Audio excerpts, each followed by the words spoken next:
How is Christianity different from all the other religions of the world? Well, first off, our God is all good. Unanimously, all the other gods of the world have some bad parts to them. They have some traits that are not desirable, and some are just downright evil or apathetic.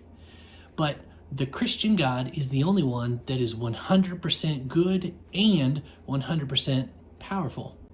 The Bible tells us that God is love. So if we believe the Bible, then that's one thing we have to believe. Sometimes it's hard to grasp, but it doesn't mean it's not true. The Bible also tells us that He is fully in control of all things. Lamentations 3:38 says, "Is it not from the mouth of the Most High that both woe and well-being proceed?"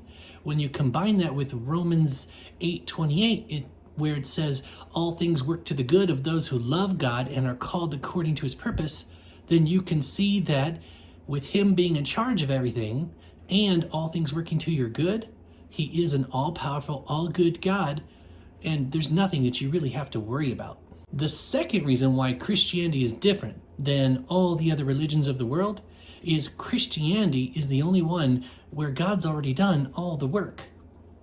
All the other religions of the world and some versions of Christianity that aren't true put together a system of works that you have to do this, that, and the other in order to be whatever they qualify as saved or to reach enlightenment or what have you. And Christianity, the Bible makes it clear that God has done all the work through Jesus Christ, that we couldn't possibly do the work ourselves even if we wanted to. So it's not about being good or bad. When we obey, we do it out of gratitude. As it says in this verse, "If you love me, obey my commandments." Obeying the commandments is the way we can express the love. He didn't say, "If you want to be saved, obey my commandments." No, "if you love me." And James also says something about works. He says faith without works is dead. He's saying that works is the evidence that your faith is alive. It's produced, but all it still is faith. And the work He did was that God became flesh. We can read about this in John chapter 1.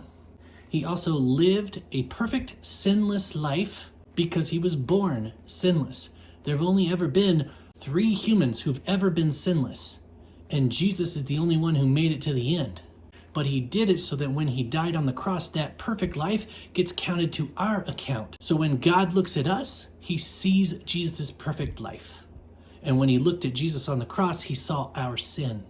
And the third thing that makes Christianity different than all the other religions of the world, our God is satisfied. Oh yeah, now I know there's still judgment to come, but I'm talking about with us. He chose you knowing what He would get. He knew you would still mess up. He knew that you would have difficulty, but He still chose you because He wanted you. He is pleased by faith. There are 2 passages where Jesus marvels at people's faith, not how good they followed rules, no, by how much they believed in God. And He has given us promises that He wants to fulfill, and our faith in those promises please Him. We have a promise of a resurrection that's called our blessed hope, and we have a promise of joy and rest. And all of that, well, that only comes through the one way, Jesus Christ.